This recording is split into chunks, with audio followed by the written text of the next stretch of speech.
Hello, everybody. Thank you for joining me. This is GGF, bringing you episode 3 of Let's Play or Let's Try Gloomhaven.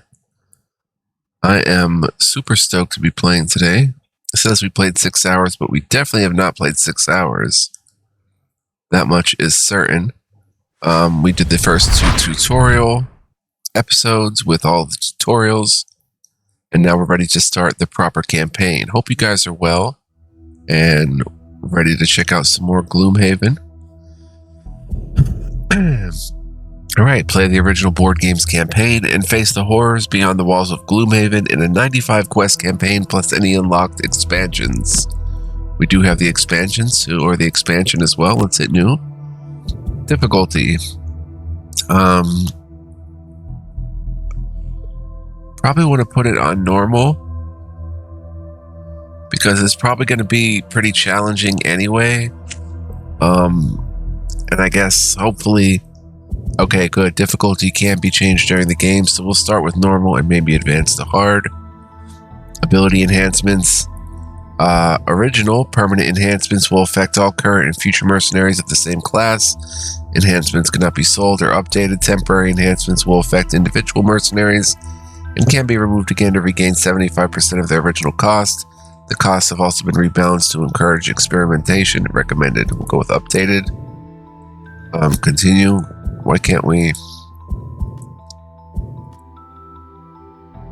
Playing on normal.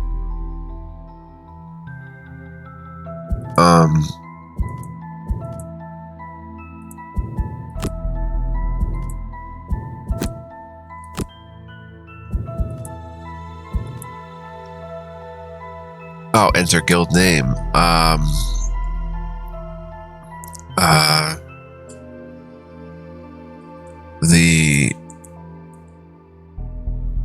Or Alliance of Peace. Let's go with that. Alliance of Peace. Alright, house rules can be modified during the game. They can be found in the option menus. Attack modifiers original. ×2 and ×0 attack modifiers recommended. Versus variant +2 and -2. Okay, advantage, disadvantage. Original can roll into a null modifier with an advantage. So what that means is when attacking with advantage, if a single rolling modifier is drawn, both attack modifiers will be applied to the attack. At disadvantage, only the non-rolling modifier will be applied. If both draws are rolling modifiers, keep drawing until a non-rolling modifier is drawn. In advantage, all modifiers are applied to the attack. In disadvantage, only the non-rolling modifier is applied to the attack. Versus variant, can't roll into a null modifier with advantage. Recommended. Line of sight. If a character has a line of sight, a line can be drawn from any corner of the attacker's hex to any corner of the defender's hex without touching any part of a wall. Or variant, center hex, line of sight added. Summons movement, no focus, no move. If there are no enemies or no valid paths to a hex from which the summon can attack an enemy, the summon will not move. No focus, move choice, recommended. Okay, spawned monster gold drops. Original spawn monsters do not drop gold on death, recommended. Okay, we'll just go with the recommended then. Alright, and we're going to enable the DLC, which adds 25 new scenarios, 4 unique mercenaries, 10 new enemies and bosses, 22 road events, 10 new items, and 24 extra battle goals. And we don't have the Gloomhaven Soul scenarios. Actually, one second, guys. Let me go ahead and grab those. I didn't realize they could be activated during the campaign. One sec. Alright, guys, we are back. Let's go ahead and enable it. And let's go, son, to the campaign. Should be fun. Welcome to the harsh lands of Gloomhaven, recruit. You think you have what it takes to become a mercenary out there on the edge of the world?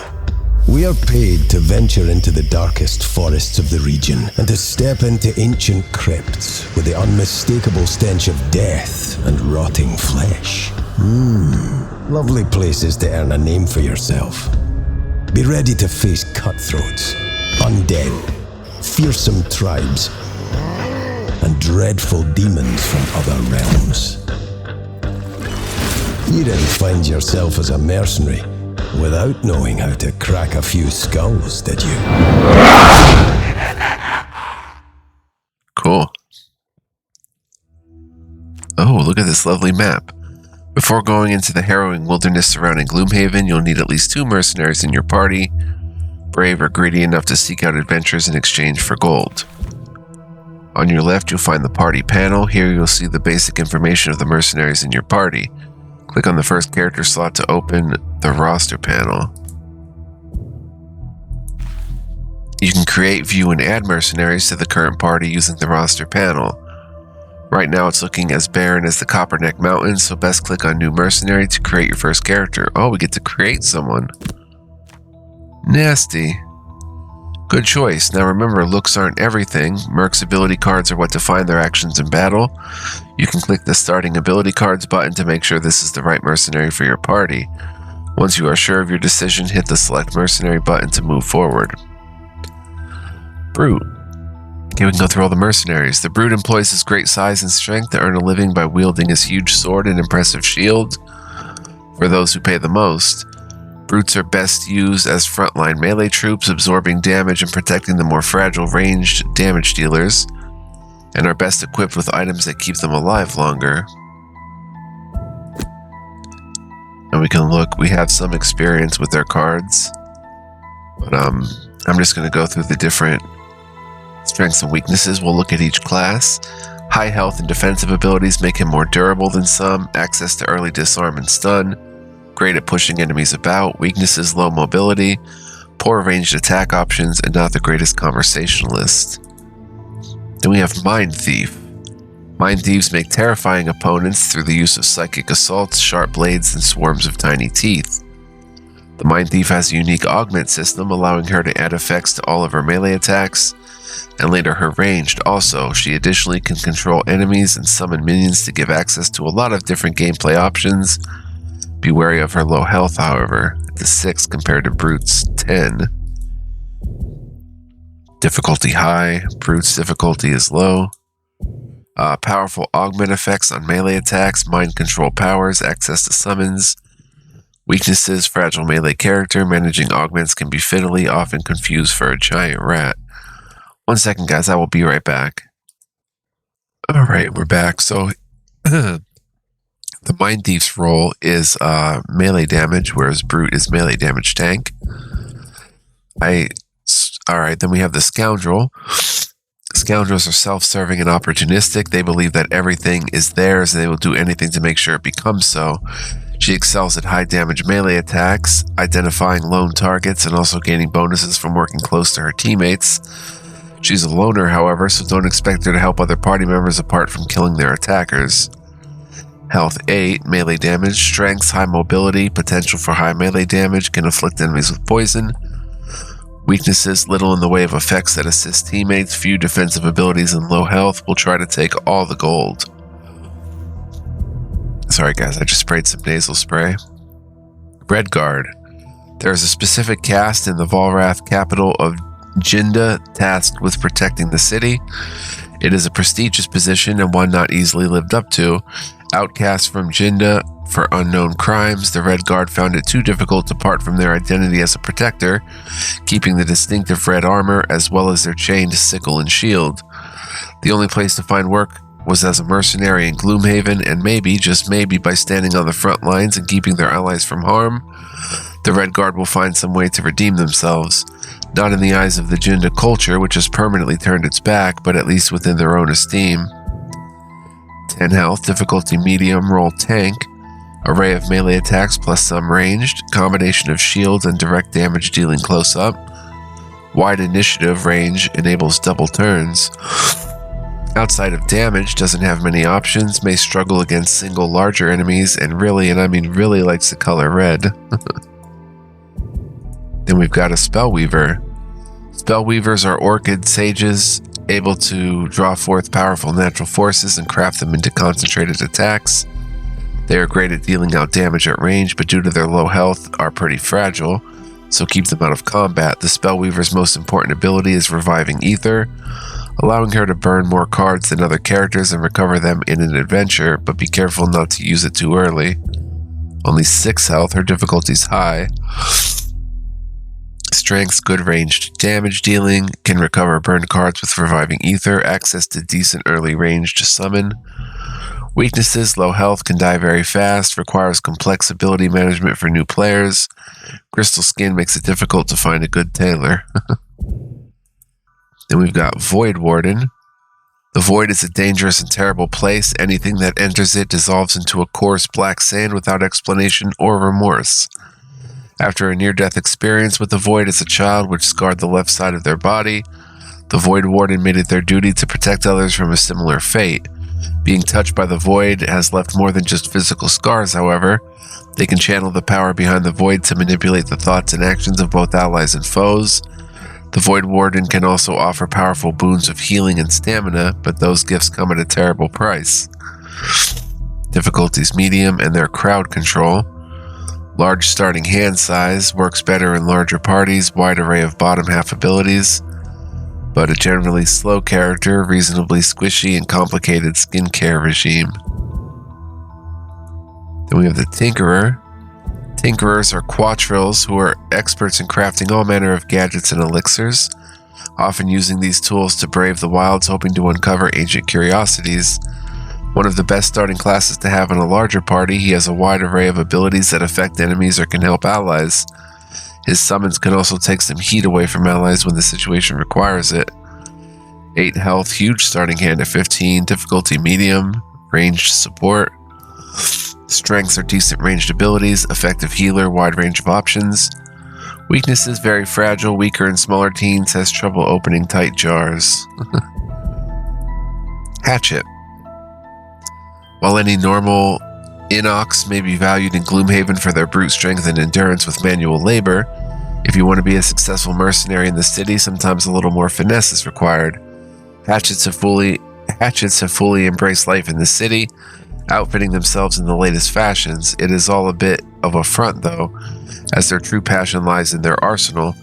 No one is a better marksman with a throwing axe, and if anybody wants to challenge their claim, they had better be prepared for a duel to the death. 8 health, difficulty medium, range damage. They have great range damage, reasonable array of varied secondary abilities. Has a couple of favorite axes. Weaknesses, to try and keep out of the front line, needs to go pick his axes up after use. Hasn't been able to remove their hat since childhood. Pretty cool hat, actually. Cragheart are Savas, who are exiled for being incapable of mastering an element. Their core is shattered to mark them for life. They have a wide range of abilities and reasonable health, meaning they can be used in a defensive melee role, as a ranged damage dealer, or even as a healer in a pinch. Prioritize using earth mana to get the most out of their abilities. 10 starting health, 14 cards, difficulty medium, and their damage and support. Can place and interact with obstacles, versatile with melee and ranged options. Lots of direct damage abilities to dodge, shield, and disadvantage. Weaknesses, doesn't quite excel in any one aspect. Some abilities require obstacles in specific locations to function. Hard to read facial expressions. And then finally, the Demolitionist. Even when augmenting themselves with machines of their own creation to destroy anything that stands in their path, Quatrils will still do it with charm and flair. Though they may be small, Demolitionists don't let that hold them back in the least. Between their rocket boots, multitude of bombs, and giant piston fists, they are a force to be reckoned with. Sometimes the only path forward is the one they create themselves. In such cases, it is best to get out of their way. Rocket boots, bombs, and piston fists. 8 health, only 12 cards, difficulty medium, roll melee damage. They have many direct damage abilities to smash through shields, access to abilities with stun, great at affecting the combat area. Weakness is small deck size, limited healing options, and their gloves aren't the most practical everyday attire. Some pretty cool ones. I kind of like Hatchet.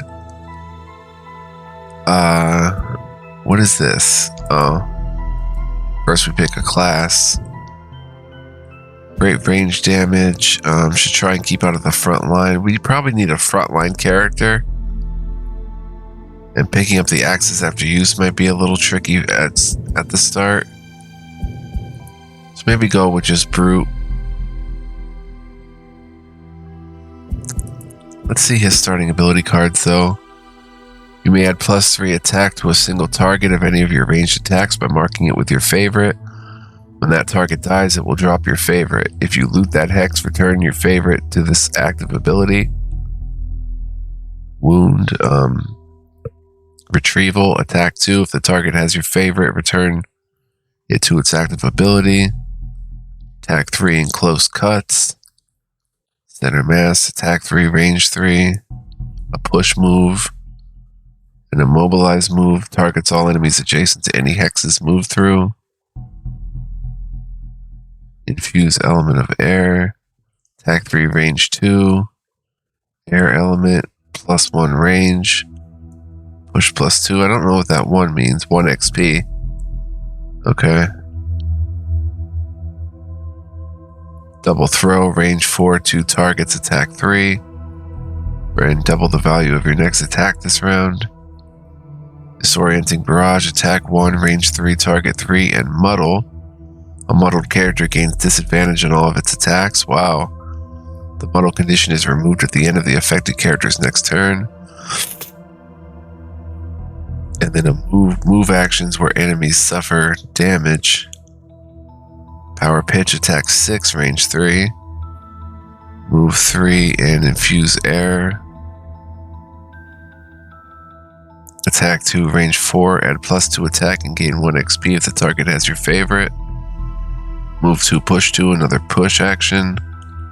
An extra move +2 if air elemental is used.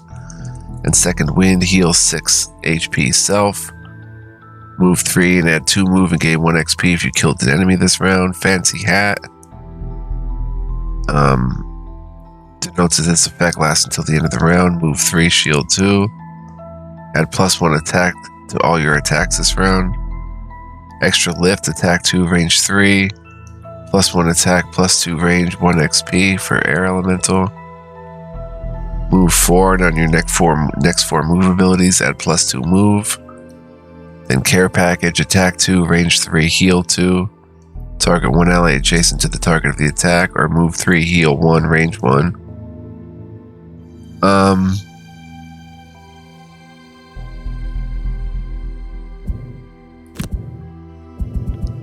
And then if we start with Brute, which is probably recommended.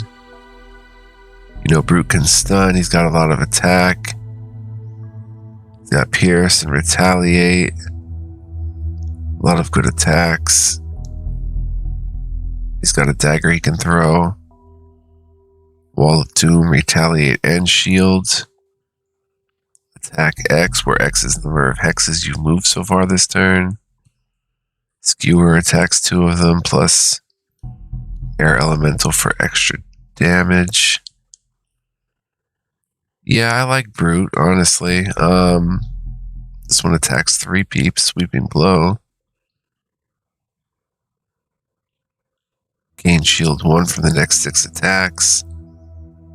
Push 1, target all adjacent enemies, heal 2. Move 4, attack 2. Not as much push as the homie, oh yeah. Pushes in the top 2. Retaliate. I kind of like Hatchet, but I don't know. Should we go with Hatchet? Difficulty medium.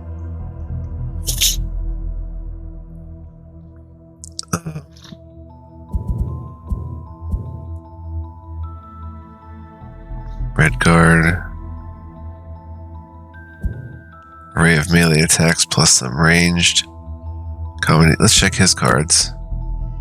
Heal 4, Healing Sands. Swift Strength, Retaliate, which X is your current shield value. Heal 2, Loot 1. Good ranged attacks. And he uses Air Element Light. Disarm.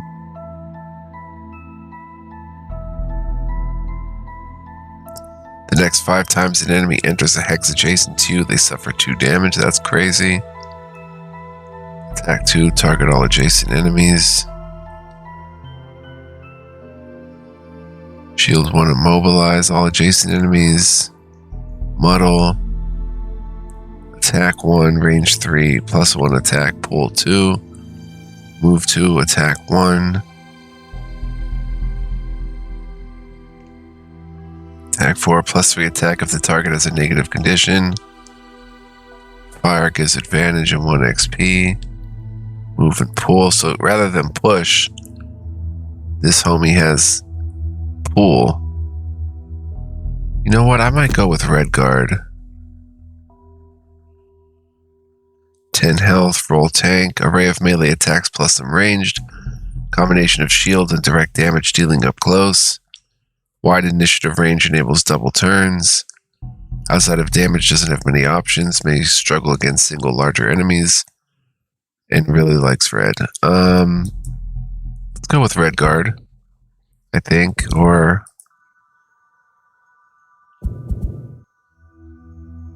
I guess anyone is viable as a starter character.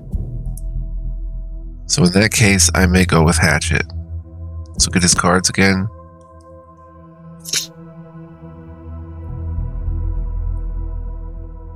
Lots of good attacks, muddle,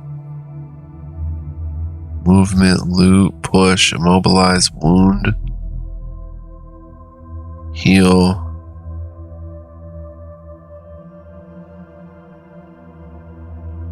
Alright, let's... There's Craighart, Tinkerer, Spellweaver, Red Guard, Scoundrel. High mobility.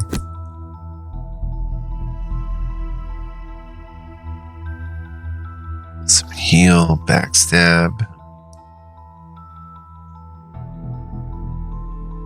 Adjacent to allies. Disarm one adjacent trap.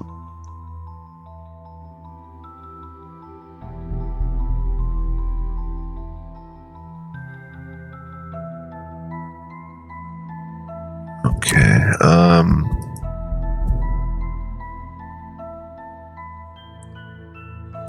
difficulty's high, difficulty's low for brute. Might try Red Guard. Name, Red Guard won't be Alzarion, he'll be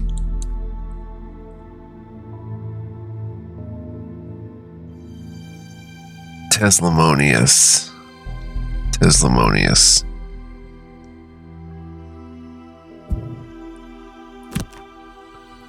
Alright, what do we have here? Complete 3 crypt scenarios, then unlock the scenario Noxious Cellar and follow it to a conclusion. Even as a child, a personal quest is the mercenary's sole reason for adventuring. Once the objective is complete, the merc will retire. Beware, when mercenaries retire, they will no longer be a playable character. Though farewells can often be bitter, sometimes things have to move on to give way to new horizons.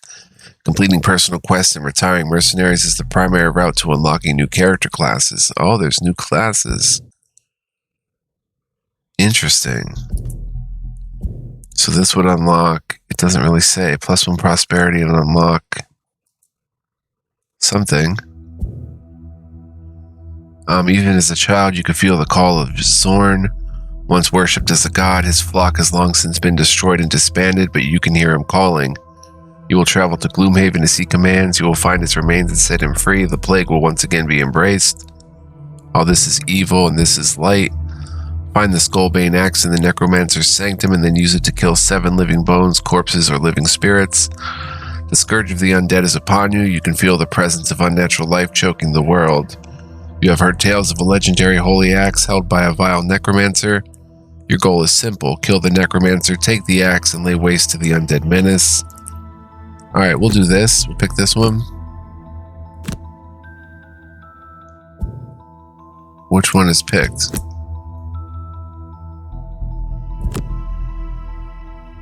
Okay, Implement of Light. Boom. Teslamonius has joined the party. That's 1 merc sorted, but you'll need a minimum of 2 mercenaries before you can go out seeking adventure.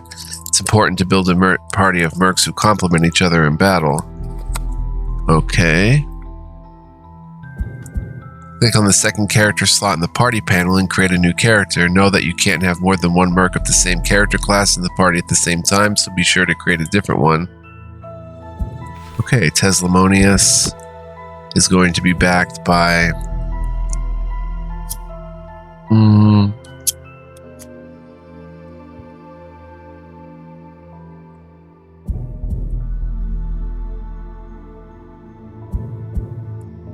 See, he's a tank, so we probably need some damage. Range damage for Spellweaver.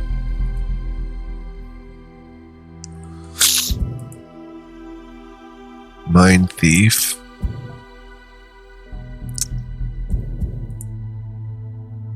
Hatchet is range damage. Tank and range damage goes well together. Range support.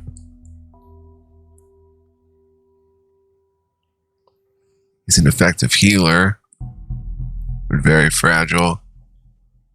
Weaker in smaller teams.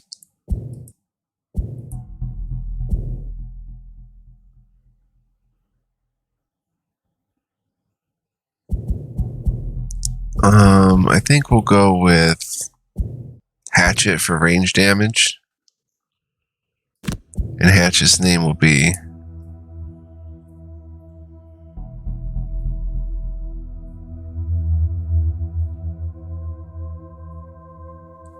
Mark Salazar. Mark Salazar.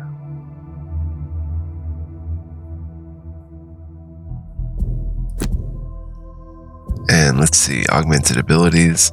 Own 4 enhancements, requires access to the Enchantress. Sure, Gloomhaven may not be the coziest place, but that's perfectly fine when it has so many other things going for it. Namely, Aesthers. You've never seen so many. There are even rumors of one in town with the ability to strengthen a person through magic. With a little enhancement, you could excel at anything.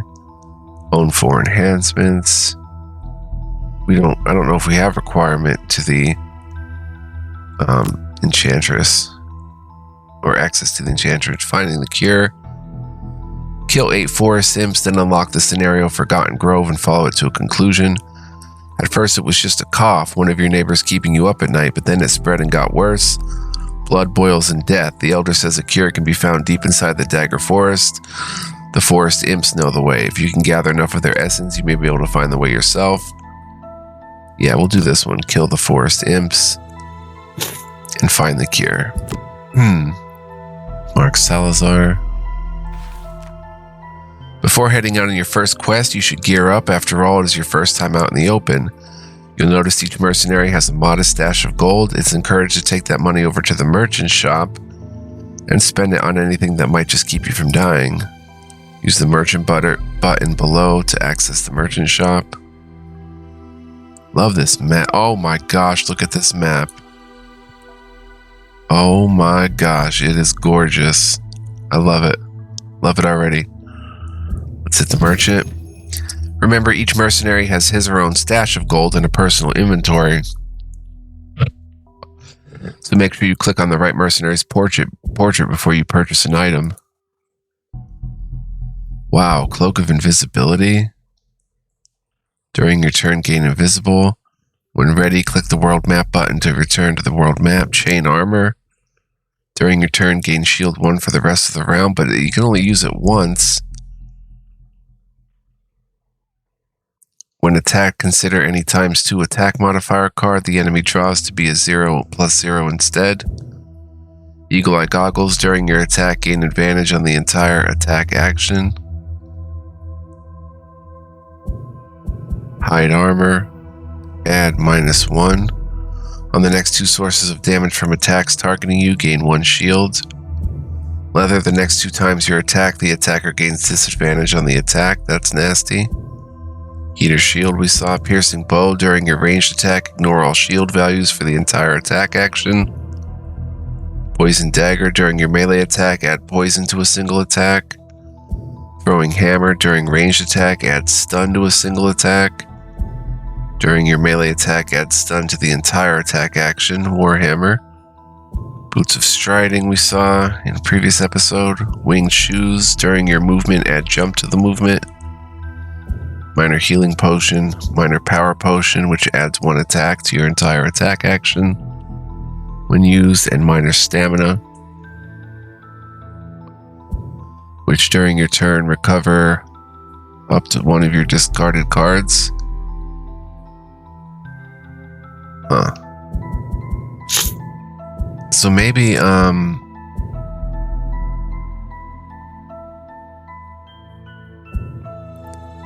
next 2 times you attack, the attacker gains disadvantage on the attack. That's really nasty. Giving him leather armor would be cool.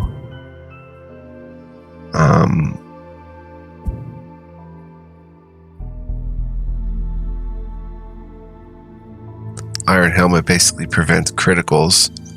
Instead of a ×2 attack modifier, it's a +0.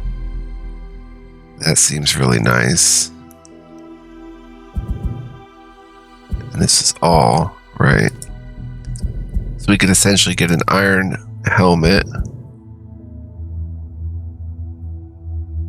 hide armor, and healing potion would be cool. Yeah, let's maybe do that. Let's get a healing potion for Teslamonius. He's got 30 gold. He's down to 20. We'll go ahead and get the hide armor, I think. Next 2 sources of damage. From attacks targeting you, gain 1 shield.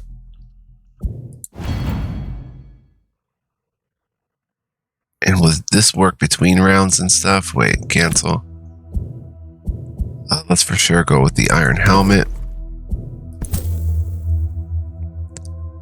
And the hide armor. Wait, what's this -1 business? Add -1.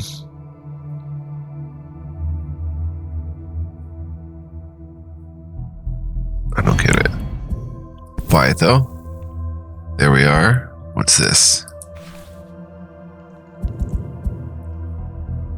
When an attack ability is performed, an attack modifier is dealt for each individual target. Passive attributes allow the character to ignore specific negative effects. Additional attack modifiers, hide armor +2, -1, 2. Huh. I don't get it. Add, remove.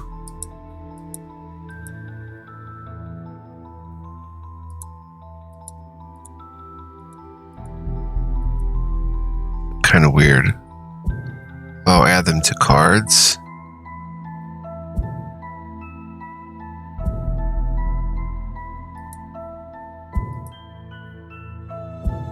Consistency, remove 2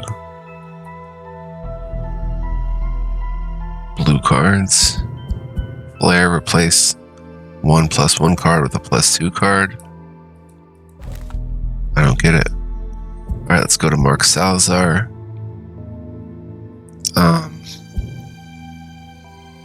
Invisibility is cool. Eagle-like goggles. Gain advantage on the entire attack action. What does the entire attack action mean?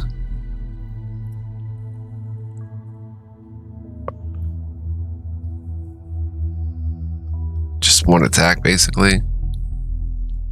This is for a single attack. This is the entire attack action. So it must be,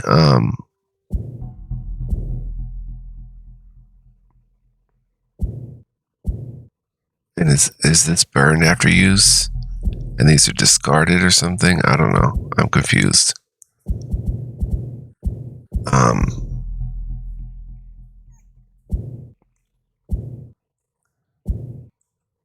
During a ranged attack, add stun to a single attack with a throwing hammer to go with his throwing axe.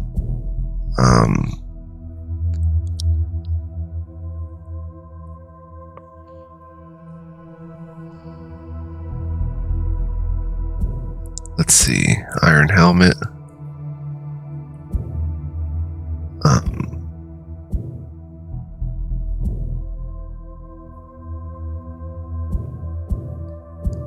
Let's maybe go with throwing hammer. Add stun to the attack for fun.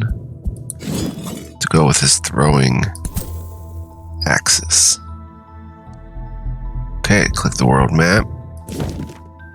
Gloomhaven isn't known for its well-mannered folk and good Samaritans, but there's a lot to gain from its city streets. You can choose to partake in city encounters by clicking this button below. It's encouraged that you do this whenever you're in the city, as they often give good rewards. If you ever find a quest that looks too hard or one you've repeatedly failed to complete, the Temple of the Great Oak can grant you its blessing for a fair price, of course. You can choose to access the temple using this button below. The first quest location is marked just north of Gloomhaven. You'll see it flagged with an icon. As you progress, more quest locations will appear across the map. To keep track of them, you can use the quest log on the right-hand side of the screen. Click on the black barrel or the entry in the quest log to select the quest. That's the black barrel there, the quest marker. You can embark upon a quest with up to 4 mercenaries, but the more mercs you bring, the more dangerous the quest will be. Once you set out for a quest, you won't be able to change the members of your party until you return to Gloomhaven.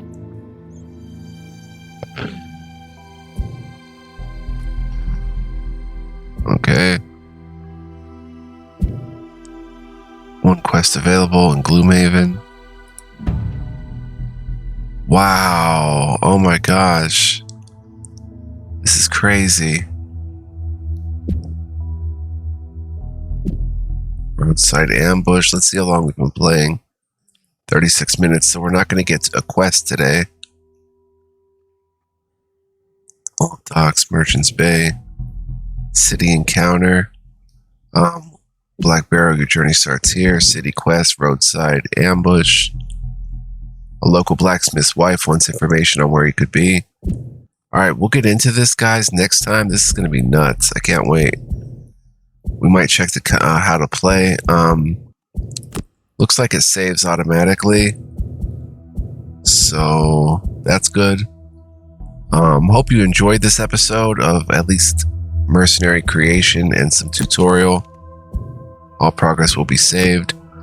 Next time, we'll go ahead and get into the first mission. Going to be a lot of fun, so I hope you'll join me on this.